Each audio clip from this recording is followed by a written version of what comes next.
La soberanía de Dios. Arthur Walkington Pink. Capítulo 6. La soberanía de Dios en operación. Porque de Él y por medio de Él y para Él son todas las cosas. A Él sea la gloria por los siglos. Amén. Romanos 11:36. Ha predestinado Dios todo lo que acontece, ha decretado el que lo que es lo que había de ser. Bien mirado, esto es solo otra manera de preguntar, ¿está Dios ahora gobernando el mundo, y a todos, y a todo lo que en él hay? Sí, en efecto, es así, lo gobierna de acuerdo con un propósito concreto, o lo hace sin objetivo y al azar, y si lo gobierna conforme a un propósito, ¿cuándo fue formado ese propósito? ¿Está Dios cambiando continuamente su propósito y formando uno nuevo cada día? ¿O estaba formado ya desde el principio? ¿Son las acciones de Dios como las nuestras, conforme a las circunstancias, o son el resultado de su propósito eterno? Si Dios se formó un propósito antes de que el hombre fuese creado, ¿va a ejecutarse este propósito conforme a sus designios originales? ¿Actúa en la hora con ese fin? ¿Qué dice la Escritura? Habla de Dios como aquel que hace todas las cosas según el consejo de su voluntad. Es probable que pocos de los que lean este libro pongan en duda la afirmación de que Dios tiene conocimiento y presciencia de todas las cosas, pero quizá habría muchos que vacilarían en ir más lejos. Y sin embargo, no se nos muestra por sí mismo el hecho de que, si Dios tiene presciencia de todas las cosas, ¿es que Él ha predestinado también todas las cosas? ¿No es evidente que Dios sabe por anticipado lo que será porque Él ha decretado lo que ha de ser? La presciencia de Dios no es la causa de los acontecimientos, sino más bien los acontecimientos son el efecto de su propósito eterno. Cuando Dios ha decretado que algo ha de ser, Él sabe que será. En la naturaleza de las cosas no puede haber nada conocido como lo que ha de ser, a menos que haya de ser con seguridad. Y no hay nada que haya de ser con seguridad a menos que Dios haya ordenado que lo sea. Ilústrese esto por medio de la crucifixión. En este punto la enseñanza de la Escritura es tan luminosa como un rayo de sol. Cristo, como Cordero cuya sangre había de ser derramada, fue destinado desde antes de la fundación del mundo.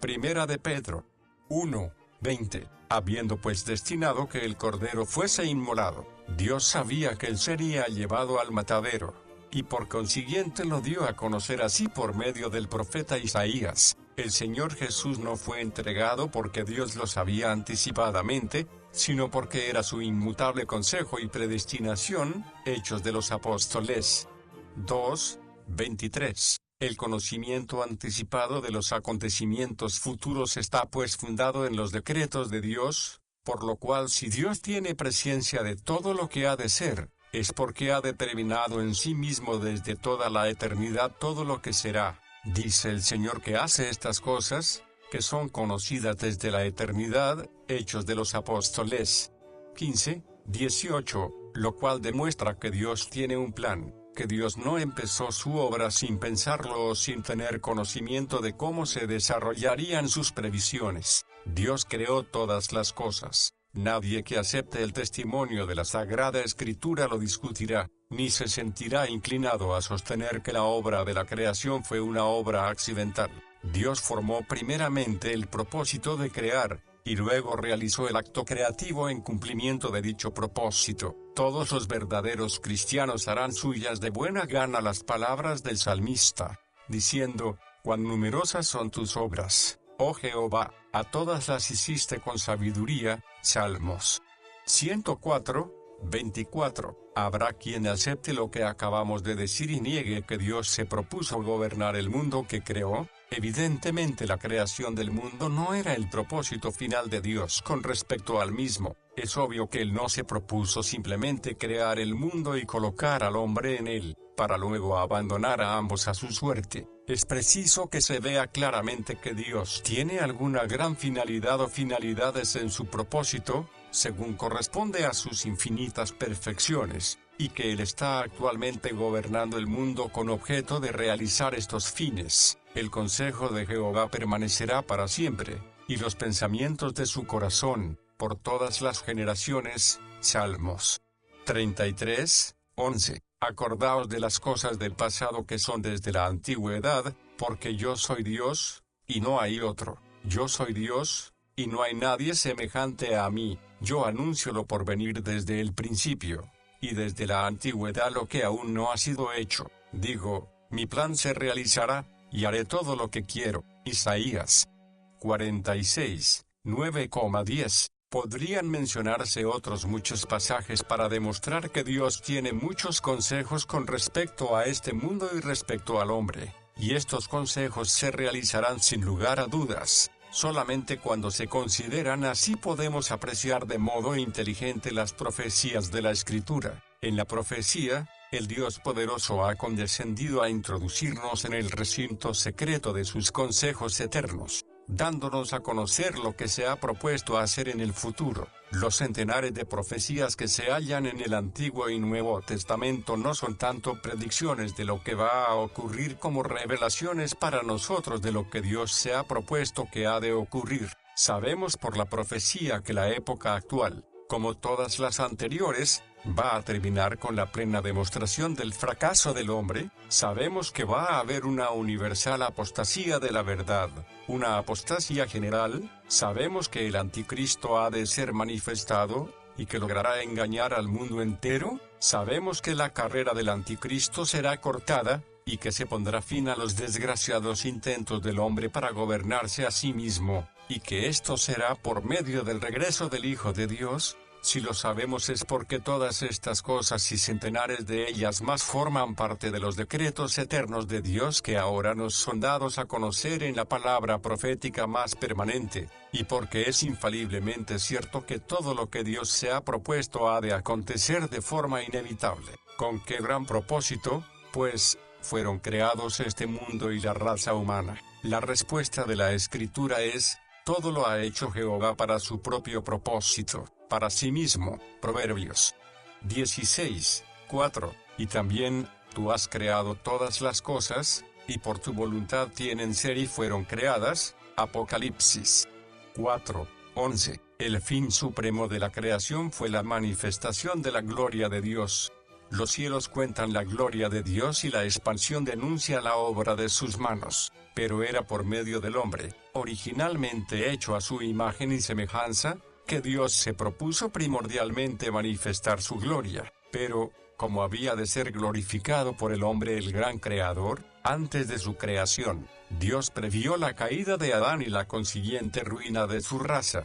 Por tanto, no podía haberse propuesto que el hombre le glorificara persistiendo en estado de inocencia. Se nos enseña, pues, que Cristo fue predestinado antes de la fundación del mundo, para ser el Salvador del hombre caído. La redención de los pecadores por medio de Cristo no fue una mera solución que Dios ideó, ni fue el medio de remediar una calamidad imprevista. No, fue una provisión divina, y, por tanto, cuando el hombre cayó, encontró la misericordia unida a la justicia. Desde toda la eternidad Dios se propuso que nuestro mundo fuese el escenario en que Él desplegaría su gracia y sabiduría multiformes en la redención de los pecadores perdidos. Todo esto es para que ahora sea dada a conocer, por medio de la Iglesia, la multiforme sabiduría de Dios a los principados y a las autoridades en los lugares celestiales, conforme al propósito eterno que realizó en Cristo Jesús, nuestro Señor. Efesios 3, 10,11. Para la realización de este glorioso designio, Dios ha gobernado el mundo desde el principio, y seguirá haciéndolo hasta el fin. Como muy bien se ha dicho, jamás podremos entender la providencia de Dios sobre este mundo, a menos que la consideremos como una complicada máquina compuesta de 10.000 piezas, dirigida en todas sus operaciones hacia un solo fin glorioso: la demostración de la infinita sabiduría de Dios en la salvación de la Iglesia, es decir, los llamados fuera. Todo lo demás en este mundo está subordinado a este propósito central. Captando esta verdad básica, el apóstol, movido por el Espíritu Santo, fue llevado a escribir: por tanto todo lo sufro a favor de los escogidos, para que ellos también obtengan la salvación que es en Cristo Jesús, con gloria eterna. Segunda de Timoteo 2, 10. Lo que ahora deseamos considerar es la operación de la soberanía de Dios en el gobierno de este mundo. Con respecto a la operación del gobierno de Dios sobre el mundo material, poco se precisa añadir. En capítulos anteriores hemos demostrado que la materia inanimada y todas las criaturas irracionales están absolutamente sometidas a la voluntad de su Creador. Si bien admitimos francamente que el mundo material parece estar gobernado por leyes que son estables y más o menos uniformes en sus operaciones, la Escritura, la historia y la observación nos obligan a reconocer el hecho de que Dios suspende estas leyes, y que actúa al margen de ellas cuando así le place hacerlo. Al enviar sus bendiciones o sus juicios sobre sus criaturas puede hacer que el mismo sol se detenga, Josué 10, 12,13, y que las estrellas en su curso luchen por su pueblo, Jueces 5, 20. Él puede enviar o detener la lluvia temprana y la tardía conforme a los dictados de su propia sabiduría infinita. Puede herir con plaga o bendecir con salud. En resumen, siendo Dios y soberano absoluto, no hay ninguna ley de la naturaleza que le limite, sino que gobierna el mundo material según le parece. Pero, ¿qué diremos del gobierno de Dios sobre la familia humana, que revela la Escritura respecto al modus operandi de su administración gubernamental sobre la humanidad? ¿Hasta qué punto y por medio de qué influencias controla Dios a los hijos de los hombres? Dividiremos nuestra respuesta a esta pregunta en dos partes, y consideraremos primeramente el método de Dios en su proceder para con los justos, sus elegidos, y luego su método en el proceder para con los impíos. El método de Dios en su proceder para con los justos. Dios ejerce sobre sus escogidos una influencia o poder vivificante. Por naturaleza, ellos están espiritualmente muertos en delitos y pecados, y su necesidad primordial es la vida espiritual, pues a menos que uno nazca de nuevo no puede ver el reino de Dios. San Juan 3, 3. En el nuevo nacimiento, Dios nos pasa de muerte a vida. San Juan 5, 24. Nos imparte su propia naturaleza. Segunda de Pedro 1, 4. Nos libra del poder de las tinieblas y nos traslada al reino de su amado Hijo. Colosenses 1, 13. Ahora bien, porque es evidente que esto no lo podemos hacer por nosotros mismos, pues somos débiles. Romanos 5, 6. Está escrito porque somos hechura de Dios creados en Cristo Jesús. Efesios 2, 10. En el nuevo nacimiento somos hechos participantes de la naturaleza divina. Nos es comunicado un principio, una semilla, una vida que es nacida del Espíritu, y que por lo tanto es Espíritu, y que por ser nacida del Espíritu Santo, es santa. Sin esta naturaleza divina y santa que se nos imparte en el nuevo nacimiento, es absolutamente imposible para el hombre el producir un impulso espiritual, el formar un concepto espiritual, el tener un pensamiento espiritual, el entender las cosas espirituales, y mucho menos el ocuparse en obras espirituales. Sin santidad nadie verá al Señor. Pero el hombre natural no tiene ni siente deseo alguno de santidad, ni quiere la provisión que Dios ha hecho. Orará, procurará, contenderá, pues, por aquello que le desagrada. Desde luego que no. Por tanto, si un hombre sigue verdaderamente lo que, por naturaleza detesta de todo corazón, si ama ahora a aquel a quien en otro tiempo odiaba, es porque en él ha tenido un cambio milagroso, en él ha actuado un poder externo a sí mismo, le ha sido impartida una naturaleza totalmente distinta de la que tenía, por lo cual está escrito, de modo que si alguno está en Cristo, nueva criatura es, las cosas viejas pasaron, he aquí todas son hechas nuevas. Segunda de Corintios 5, 17. Esta persona que acabamos de describir ha pasado de muerte a vida, ha sido vuelta de las tinieblas a la luz y del poder de Satanás a Dios. Hechos de los Apóstoles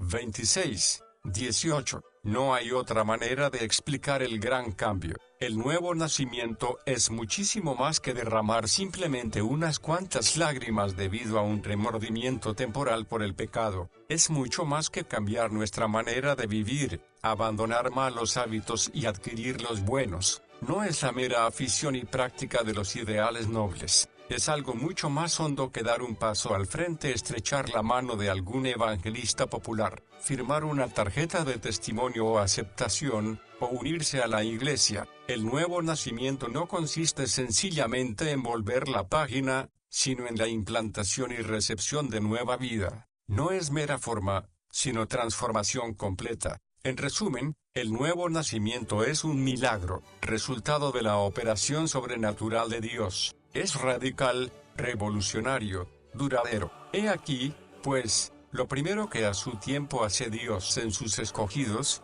toma a los que están espiritualmente muertos y los resucita a novedad de vida. Toma a uno que había sido concebido en pecado y formado en iniquidad, y lo hace conforme a la imagen de su Hijo. Toma un cautivo del diablo y hace de él un miembro de la casa de la fe. Recoge un mendigo y lo hace coheredero con Cristo. Se acerca a uno que está lleno de enemistad con él y le da un nuevo corazón que está lleno de amor por él. Se inclina hasta uno que es por naturaleza rebelde y actúa en el querer y el hacer por su buena voluntad. Por su poder irresistible transforma a un pecador en un santo, un enemigo en un amigo, un esclavo del diablo en un hijo de Dios. No es extraño que nos sintamos movidos a decir: cuando mi alma naciente reconoce la grandeza de tu misericordia, absorto ante su vista, se deshace en darte todo amor, honor y gloria. Dios ejerce sobre sus escogidos una influencia o poder fortalecedor. El apóstol oró a Dios por los santos de Efeso para que los ojos de su entendimiento fuesen iluminados, para que, entre otras cosas, pudiesen conocer cuál era aquella supereminente grandeza de su poder para con nosotros los que creemos. Efesios 1:19, y para que pudiesen ser corroborados con potencia en el hombre interior por su espíritu. Efesios 3:16. De esta manera, los hijos de Dios son capacitados para pelear la buena batalla de la fe, y para contender con las fuerzas adversarias que constantemente les hostigan. Ellos de por sí no tienen fuerza alguna, no son más que ovejas. La oveja es uno de los animales más indefensos que existen, pero la promesa es firme, da fuerzas al cansado, y le aumenta el poder al que no tiene vigor. Isaías 40:29. Es este poder fortalecedor que Dios ejerce sobre y en los justos el que les permite servirle aceptablemente, como dijo el profeta de la antigüedad: en cambio, yo estoy lleno del poder del Espíritu de Jehová. Miqueas 3:8. Y nuestro Señor dijo a sus apóstoles: pero recibiréis poder, cuando el Espíritu Santo haya venido sobre vosotros. Hechos de los Apóstoles 1:8. Y así fue, pues de estos mismos hombres leemos luego: con gran poder los apóstoles daban testimonio de la resurrección del Señor Jesús, y abundante gracia había sobre ellos. Hechos de los Apóstoles 4:33. Así ocurrió también con el apóstol Pablo: ni mi mensaje ni mi predicación fueron con palabras persuasivas de sabiduría, sino con demostración del Espíritu y de poder. Primera de Corintios 2:4. Pero el enlace de este poder no se limita solamente al servicio, pues leemos en 2 de Pedro 2:3, su divino poder nos ha concedido todas las cosas que pertenecen a la vida y a la piedad por medio del conocimiento de aquel que nos llamó por su propia gloria y excelencia. He aquí, pues, que las diversas gracias del carácter cristiano: amor, gozo, paz, paciencia, benignidad, bondad, fe, mansedumbre, y dominio propio, al ser llamadas el fruto del Espíritu. Gálatas 5:22, son atribuidas directamente al mismo Dios. Compárese 2 de Corintios 8:16. Dios ejerce sobre sus escogidos una influencia o poder directivo. Antiguamente condujo a su pueblo a través del desierto, dirigiendo sus pasos, de día por medio de una nube, y de noche por medio de una columna de fuego, y en nuestros días Dios continúa dirigiendo a sus santos, si bien actualmente esta dirección es más interna que externa, porque Dios es nuestro Dios eternamente y para siempre, por siempre nos guiará. Salmos 48:14, y nos guiará actuando en nosotros tanto el querer como el hacer por su buena voluntad. Que Dios nos guía en la forma indicada se desprende claramente de las palabras del apóstol en Efesios 2:10, porque somos hechura de Dios, creados en Cristo Jesús para hacer las buenas obras que Dios preparó para que anduviésemos en ellas. Así, toda ocasión de jactancia desaparece, y Dios obtiene toda la gloria, pues hemos de decir con el profeta: Oh Jehová, tú estableces paz para con nosotros, porque también realizas por nosotros todas nuestras obras. Isaías 26:12. Cuán verdadero es, pues, que el corazón del hombre traza su camino, pero Jehová dirige sus pasos. Proverbios 16:9. Compárese Salmo 65:4 y Ezequiel 36:27. Dios ejerce sobre sus escogidos una influencia o poder reservador. Muchos son los textos que ponen de relieve esta bendita verdad. Los que amáis a Jehová, aborreced el mal.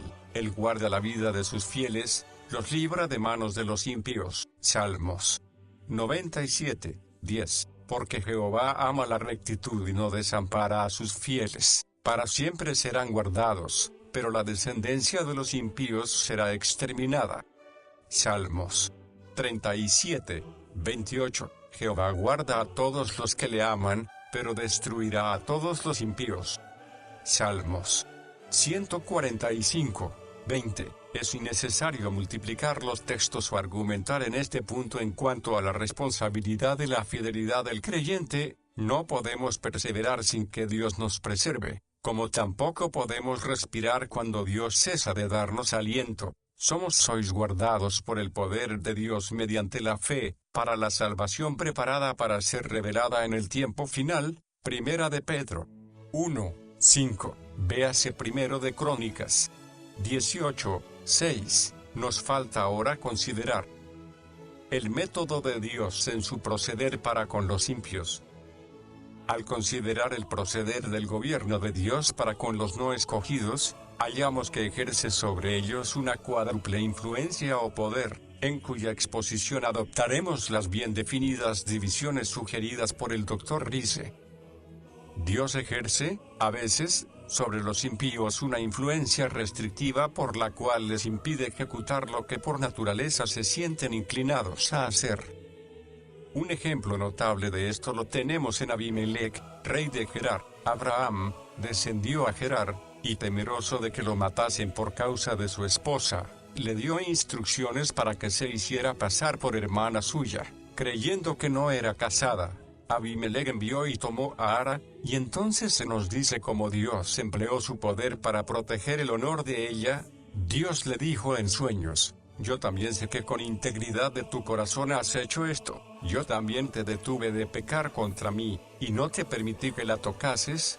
Génesis 20:6. De no haberse interpuesto Dios, Abimelech habría deshonrado gravemente a Sara, pero el Señor lo detuvo y no permitió que llevase a cabo los intentos de su corazón. Un ejemplo similar lo hallamos en el caso de José y en la forma en que sus hermanos lo trataron. Debido a la preferencia que Jacob sentía por él, sus hermanos le odiaban, y cuando creyeron tenerlo en su poder, actuaron engañosamente contra él para matarlo. Génesis 37:18. Pero Dios no permitió que llevaran a cabo sus malos propósitos. Primeramente movió a Rubén a librarlo de las manos de ellos, y luego hizo que Judá sugiriera venderlo como esclavo a los ismaelitas que pasaban, quienes lo llevaron a Egipto. El hecho de que fue Dios quien hizo que fracasaran aquellos malvados planes es evidente por las palabras del propio José, cuando unos años más tarde se dio a conocer a sus hermanos: Así que no me enviasteis vosotros acá, sino Dios. Génesis 45:8. La influencia restrictiva que Dios ejerce sobre los impíos fue notablemente ejemplificada en la persona de Balaam, el profeta pagado por Balac, para maldecir a los israelitas. No se puede leer el relato inspirado sin descubrir que, de haber sido dejado a su intento, Balaam hubiera aceptado sin vacilar y con toda seguridad la oferta de Balac. Hasta qué punto Dios restringió los impulsos de su corazón se aprecia en sus propias palabras: Como he de maldecir a quien Dios no maldice, y como he de condenar al que Jehová no condena. He aquí yo he recibido la orden de bendecir. Él ha bendecido y no lo puedo revocar. Números 23, 8 y 20. No solamente ejerce Dios una influencia restrictiva sobre los impíos individualmente, sino que también lo hace sobre pueblos enteros. En Éxodo 34, 24, se halla una notable ilustración de lo que acabamos de decir, porque yo expulsaré las naciones de tu presencia y ensancharé tus territorios. Nadie codiciará tu tierra mientras tú vayas 3 veces al año para presentarte delante de Jehová tu Dios. Todo varón israelita, por mandamiento de Dios, abandonaba su hogar y su heredad, y 3 veces al año efectuaba un viaje a Jerusalén, para guardar las fiestas de Jehová. Y en el texto citado se nos enseña que les prometió guardar sus hogares indefensos, restringiendo los designios y deseos codiciosos de sus vecinos paganos mientras ellos estuviesen en Jerusalén. Dios a veces ejerce sobre los impíos una influencia suavizadora que los inclina, en contra de su tendencia natural, a actuar para fomentar su causa. Nos hemos referido antes a la historia de José como ilustración del hecho de que Dios ejerce una influencia restrictiva sobre los impíos, pero observemos ahora sus experiencias en Egipto como ejemplo de nuestra afirmación de que Dios ejerce también una influencia suavizadora sobre los injustos. Se nos dice que mientras estaba en la casa de Potifar, Jehová estaba con José. Su amo vio que Jehová estaba con él, por lo cual halló José gracia ante los ojos de Potifar. Potifar lo puso a cargo de su casa. Génesis 39, 2 y 4. Más tarde, cuando José fue injustamente metido en la cárcel, se nos dice: pero Jehová estaba con José, le extendió su misericordia y le dio gracia ante los ojos del encargado de la cárcel.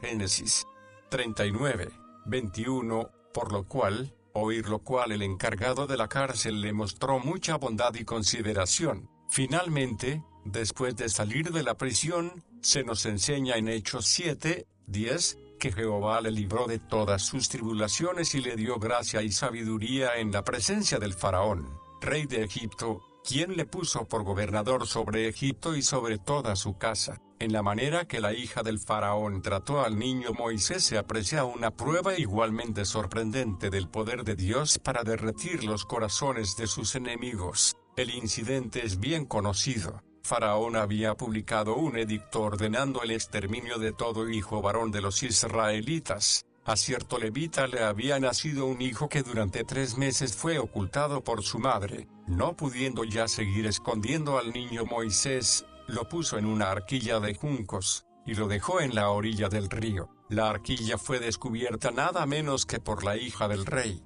la cual había descendido al río para bañarse, pero en vez de hacer caso del impío decreto de su padre y echar al niño al río, se nos dice que tuvo compasión de él. Éxodo 2, 6. Por tanto, aquella joven vida quedó a salvo, y más tarde Moisés llegó a ser hijo adoptivo de esta princesa. Dios tiene acceso a los corazones de todos los hombres y puede ablandarlos conforme a su propósito soberano. El profano Esaú juró vengarse de su hermano para el engaño que había cometido con su padre, pero cuando volvió a verse con Jacob, en vez de matarlo, Esaú se echó sobre su cuello y le besó. Génesis 33, 4. Acab, el débil e impío marido de Jezabel, se enfureció contra el profeta Elías, a cuyas palabras los cielos se habían cerrado por 3 años y medio. Tan enojado estaba contra aquel a quien consideraba como enemigo, que lo buscó por toda nación y reino,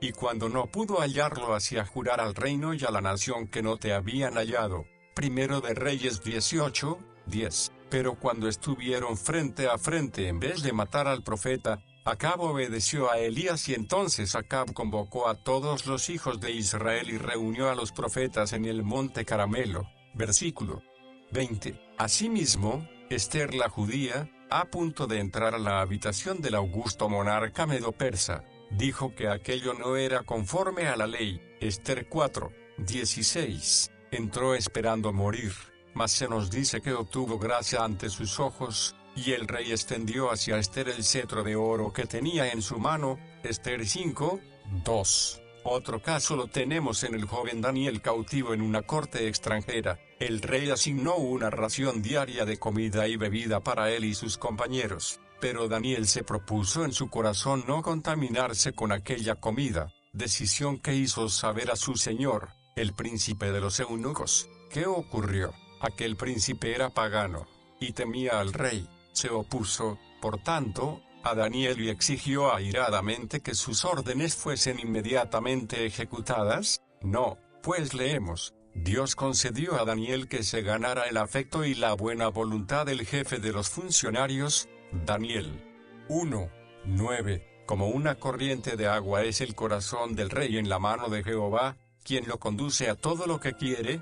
Proverbios 21:1. En Ciro, el rey pagano de Persia, tenemos una notable ilustración de esta gran verdad. El pueblo de Dios estaba cautivo, pero el plazo predicho de su cautividad estaba casi terminándose. Desde hacía mucho tiempo, el templo de Jerusalén estaba en ruinas, y los judíos se encontraban deportados en un país lejano. ¿Qué esperanza había, pues, de que la casa del Señor fuese construida? Obsérvese ahora lo que Dios hizo. En el primer año de Ciro, rey de Persia, y para que se cumpliese la palabra de Jehová por boca de Jeremías, Jehová despertó el espíritu de Ciro, rey de Persia, quien hizo pregonar por todo su reino, oralmente y por escrito, diciendo, así ha dicho Ciro, rey de Persia, Jehová Dios de los cielos, me ha dado todos los reinos de la tierra y me ha comisionado para que le edifique un templo en Jerusalén, que está en Judá. Esdras 1:2. Recuérdese que Ciro era pagano, y según testimonio de la historia secular hombre muy importante, pero el Señor lo movió a publicar este edicto para que su palabra, dada por medio de Jeremías 70 años atrás, pudiera cumplirse. En Esdras 7:27, se halla una ilustración similar, cuando Esdras, al terminar y adornar la casa que Ciro había mandado construir, da gracias por lo que Dios ha hecho que el rey Artajerjes hiciera. Bendito sea Jehová Dios de nuestros padres, que puso tal cosa en el corazón del rey, para honrar la casa de Jehová que está en Jerusalén. Esdras 7:27. Dios ejerce a veces sobre los impíos una influencia encausadora, logrando que del mal que intentaban hacer resulte el bien. Una vez más volvemos a la historia de José como caso explicativo. Al vender a José a los ismaelitas, sus hermanos eran movidos por motivos crueles y despiadados. Su objeto era deshacerse de él, y el paso de estos mercaderes viajeros les ofreció una manera fácil de llevarlo a cabo. Para ellos aquel asunto no significaba otra cosa que ganar unas cuantas monedas con la venta de aquel noble jovencito. Pero obsérvese cómo Dios estaba secretamente actuando y dirigiendo a bien sus acciones impías. La providencia ordenó que estos ismaelitas pasaran en el momento preciso para impedir que José fuera asesinado por sus hermanos, quienes ya habían acordado juntos para matarlo. Además, se dirigían a Egipto, que era precisamente el país al que Dios se había propuesto enviar a José, a quien ellos compraron, exactamente cuando lo hicieron, por orden de Dios. El hecho de que la mano del Todopoderoso estaba en este incidente, que el desarrollo de los sucesos era algo más que una mera coincidencia afortunada, es evidente por las palabras que José dirigió a sus hermanos tiempo después. Pero Dios me ha enviado delante de vosotros para preservaros posteridad en la tierra, y para daros vida mediante una gran liberación. Génesis 45:7.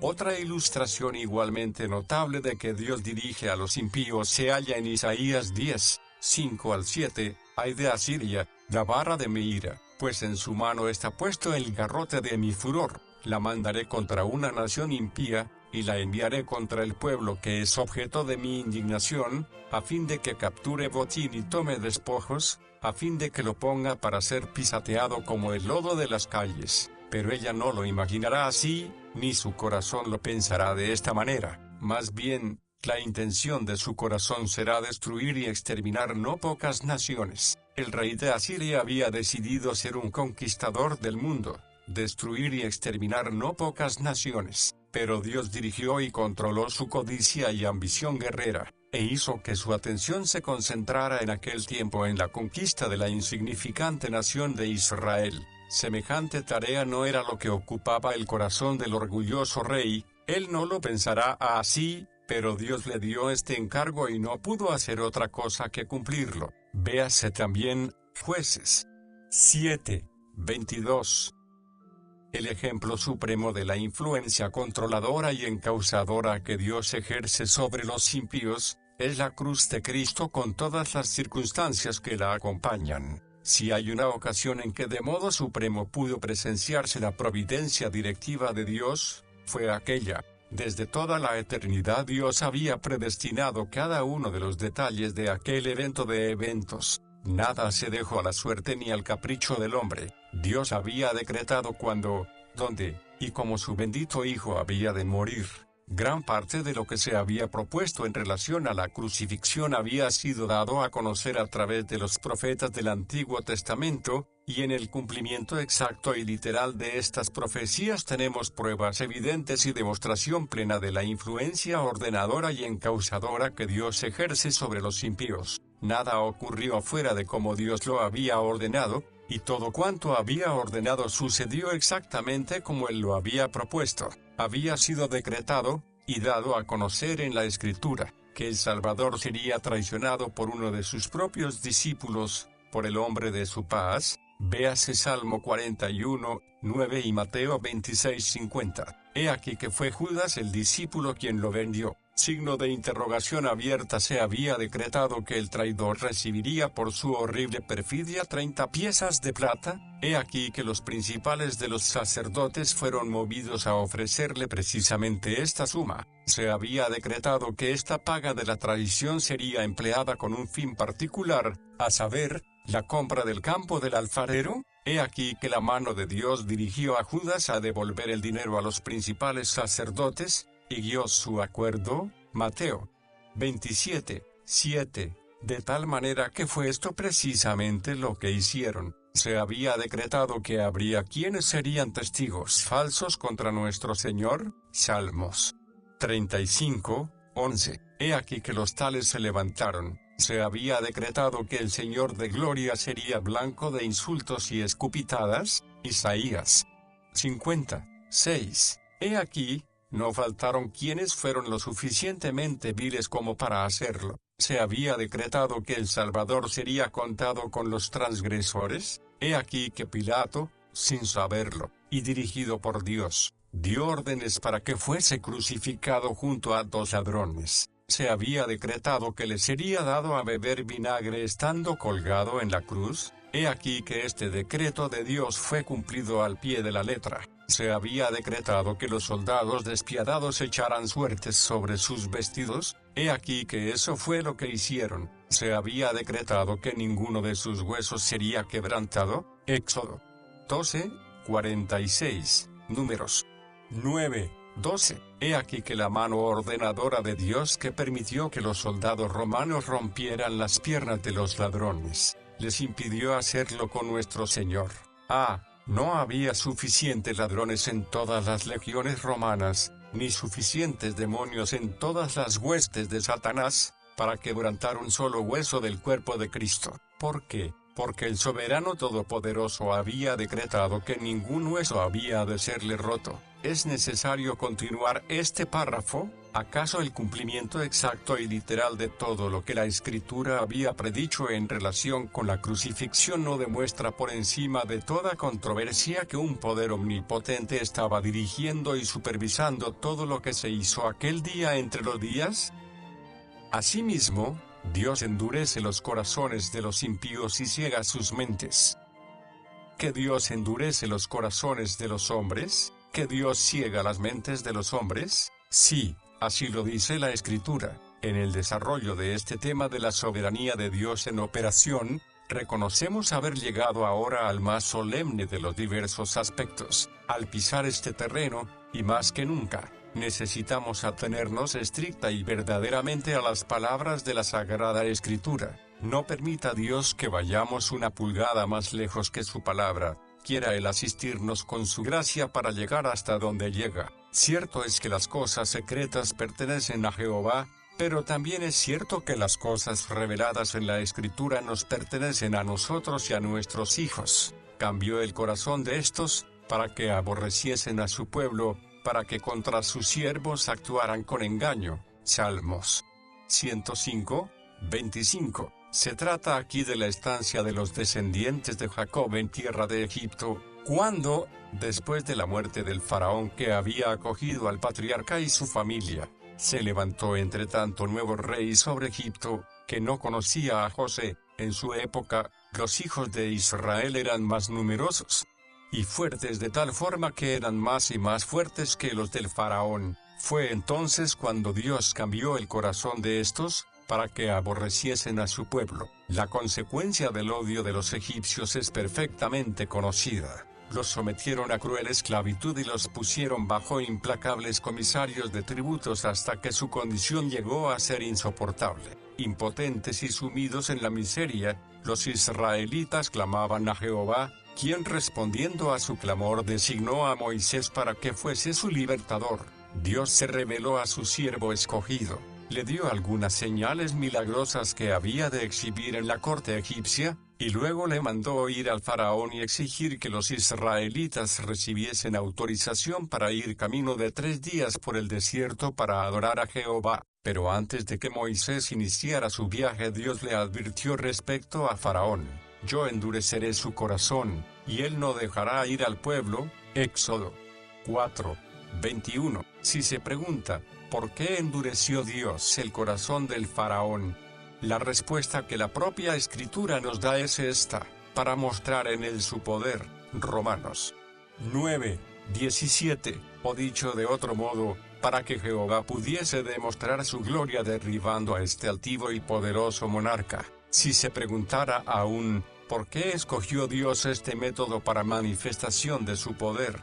La respuesta habría de ser que, siendo Dios soberano, se reserva el derecho de actuar como quiere. No solamente se nos dice que Dios endureció el corazón del faraón, de modo que no quiso dejar salir a los israelitas, sino que, después de que Dios hubo azotado el país tan severamente con las plagas, por lo cual, aunque de mala gana, el permiso fue concedido, y de que todos los primogénitos de Egipto fueron muertos, y de que Israel salió de la tierra de esclavitud, Dios dijo a Moisés: he aquí, yo endureceré el corazón de los egipcios para que entren detrás de ellos, y mostraré mi gloria en el faraón y en todo su ejército, en sus carros y en sus jinetes.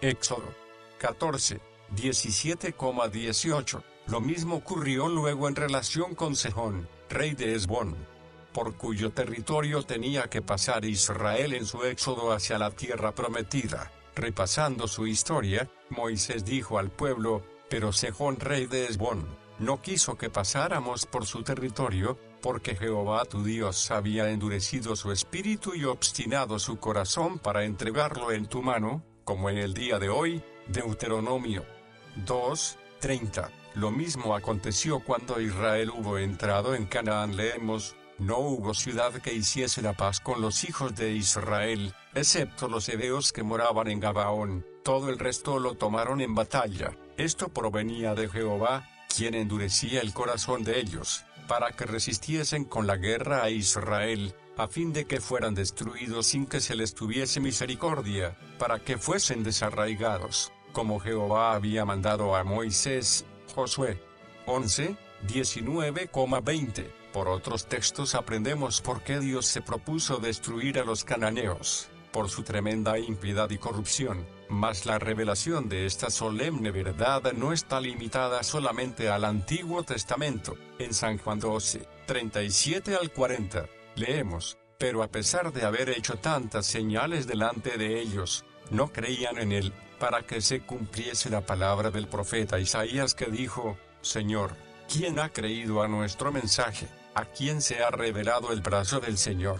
Por eso no podían creer, porque Isaías dijo en otra ocasión: Él ha cegado los ojos de ellos y endureció su corazón, para que no vean con los ojos ni entiendan con el corazón, ni se conviertan, y yo los sane. Es preciso observar cuidadosamente aquí, que aquellos cuyos ojos Dios cegó y cuyo corazón Él endureció eran hombres que deliberadamente habían despreciado la luz y rechazado el testimonio del Hijo de Dios. De modo similar leemos en 2 de Tesalonicenses 2, 11,12. Por esto, Dios les enviará una fuerza de engaño para que crean la mentira, a fin de que sean condenados todos los que no creyeron a la verdad, sino que se complacieron en la injusticia. El cumplimiento de este texto es aún futuro. Lo que Dios hizo a los judíos de la antigüedad va a hacerlo de nuevo a la cristiandad, de la misma manera que los judíos de los días de Cristo menospreciaron su testimonio,